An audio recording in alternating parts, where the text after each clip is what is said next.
A admiração de Bolsonaro pelos Estados Unidos só não é maior que o encantamento que ele tem por Donald Trump. Essa adoração já vem de uma longa data e isso não é segredo para ninguém. E por isso eu imagino a alegria que deve ter irrompido do peito de Jair a descobrir que finalmente conheceria o objeto de seu fascínio. Ele finalmente teria a chance de transformar seu afeto platônico em uma relação de reciprocidade. Porém, infelizmente pra gente, reciprocidade não foi algo muito visto durante a passagem de Bolsonaro por aquele país, pois várias posturas adotadas pelo nosso presidente demonstram a completa falta de noção de que aquele se tratava de um encontro entre dois chefes de Estado de nações soberanas. Ao estabelecer, por exemplo, que os cidadãos estadunidenses não terão mais necessidade de ter visto para viajarem para cá, mas sem haver nenhuma reciprocidade para isso, coloca o Brasil em uma posição subserviente e hierarquicamente inferior aos Estados Unidos. O que se esperava dessa visita era um aprofundamento de temas ligados ao comércio internacional e parcerias benéficas para nós, mas o que vimos foi um repeteco do discurso de campanha, falando em combater o politicamente correto, ameaça comunista e pouco de concreto sobre acordos comerciais que possam nos beneficiar. Encerro dizendo que o Brasil e os Estados Unidos também estão emanados na garantia das liberdades, no respeito à família tradicional, no temor a Deus, nosso Criador, contra a ideologia de gênero, o politicamente correto e as fake news. Bolsonaro já se adiantou e declarou apoio à campanha de reeleição do Trump. E ao assumir essa posição de praticamente um cabo eleitoral do Trump, Bolsonaro apequena não só a si mesmo, mas ao Brasil também. Ele parece não entender muito bem a diferença entre estabelecer relações com aquele país ou com seu presidente. Governantes vêm e vão, o cargo é temporário. E esse excesso de personificação pode chegar a nos prejudicar no futuro, pois como ficamos no caso de uma possível derrota de Trump para os democratas nas próximas eleições? Será que haveriam restrições de um possível governo do Bernie Sanders ou de qualquer outro democrata? Essa insistência em tentar agradar o presidente norte-americano de qualquer maneira rendeu também uma péssima entrevista na Fox News, em que Bolsonaro defendeu a construção do muro entre Estados Unidos e México e ainda fez um retrato bem negativo dos imigrantes que vivem lá nos Estados Unidos, ao dizer que eles não possuem boas intenções. Com isso, Bolsonaro ofendeu também a parcela do povo brasileiro que foi para aquele país em busca de uma vida melhor. Houve polêmica também sobre um tema muito recorrente ultimamente, a Venezuela. Devido a todos os interesses envolvidos aqui na América do Sul, não tinha como a Venezuela não ser um dos temas abordados pelos dois presidentes. Trump disse que nenhuma opção está descartada quanto à Venezuela, ou seja, que no que depender dos Estados Unidos, pode sim haver uma intervenção por lá.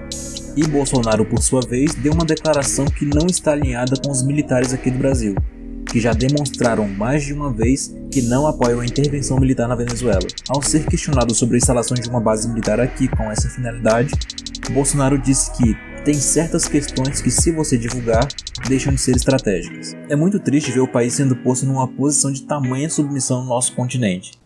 Uma eventual intervenção militar do Brasil na Venezuela chama-se intervenção para sempre. A partir daí, o Brasil fica com a responsabilidade de intervir militarmente quando tiver algum vizinho criando problema. Nós temos condições de fazer isso? Nós temos condições de manter um estado de permanente intervenção no continente? Nós temos forças para isso? Nós temos recursos para isso? É interessante ao Brasil essa política? Bolsonaro e sua comitiva falaram que esse é um avanço histórico, pois as relações entre ambos países não era melhor por causa dos governos petistas. E aí ele demonstra uma falta de conhecimento sobre a nossa história, pois se esquece que a política externa brasileira já se chocou com os interesses norte-americanos mais de uma vez. Por exemplo, quando há 42 anos o presidente militar Ernesto Geisel rompeu os acordos de cooperação militar com os Estados Unidos durante a administração do presidente Jimmy Carter, que queria fazer restrições de transferência de tecnologia nuclear da Alemanha para o Brasil e que também não concordava com as práticas de tortura do regime ditatorial brasileiro.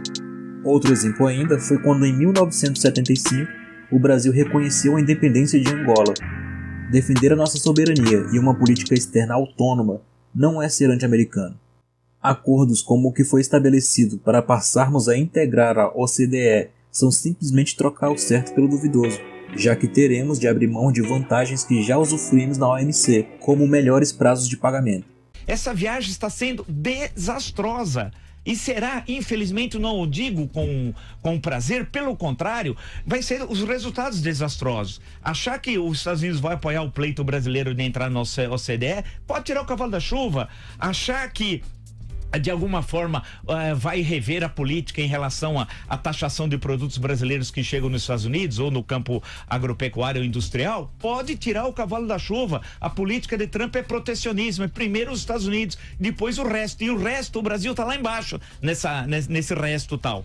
Com essa viagem, Bolsonaro mostra que ainda não sabe se comportar como líder de uma nação, e sim que ele possui uma grande mentalidade de colonizado. O que vimos não foi o encontro entre dois chefes de Estado, mas sim o encontro de uma tiete com seu ídolo.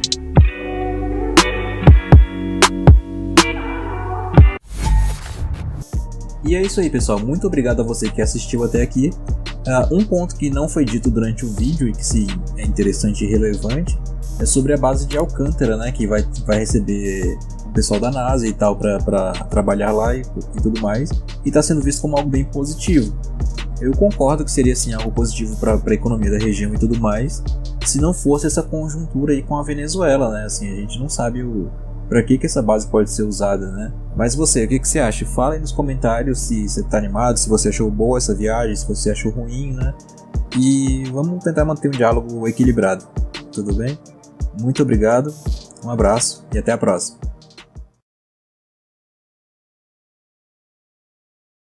A minha continência, a bandeira americana.